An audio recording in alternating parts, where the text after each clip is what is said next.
अस्सलाम वालेकुम।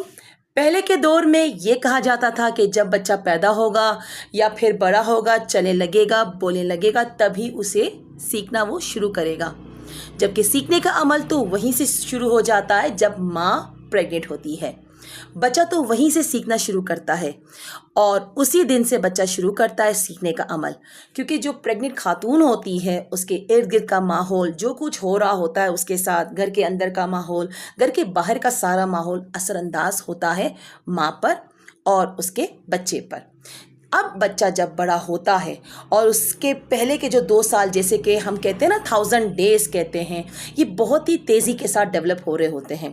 हम बात करते हैं न्यूरो साइंस की, यानी कि दिमाग के वो जो खुलिये होते हैं जिसको न्यूरॉन्स कहते हैं, वो एक दूसरे के साथ कनेक्टिविटी जोड़ रहे होते हैं। एंड ये किस तरह से जुड़ते हैं और ये किस तरह से नहीं जुड़ते हैं, तो वो कैसे जुड़ते हैं, हम उस पर बात करते हैं। जैसे कि अगर हम बच्चे को हेल्थ दे रहे हैं, बच्चे को अच्छा खुराक दे रहे हैं, बच्चे को अच्छा इन्वायरमेंट दे रहे हैं, बच्चे को उसके साथ डेली इंटरेक्शन कर रहे हैं और साथ ही साथ प्ले यानी कि रोज़ाना उन तमाम चीज़ों के साथ अगर हम काम कर रहे हैं एक बच्चे के साथ, तो उसके जो ब्रेन के जो न्यूरॉन्स होते हैं वो एक दूसरे के साथ जुड़ जाते हैं, यानी कि वायर्स एक दूसरे के साथ कनेक्ट हो रहे होते हैं। इसलिए कहा जाता है, न्यूरो साइंस ने भी वाज़े किया है कि millions and thousand connection build होते हैं बच्चे के पहले के 2-3 सालों में। इनफैक्ट अगर हम बात करें पर सेकंड में मिलियंस के साथ तेज़ी से जुड़ रहे होते हैं।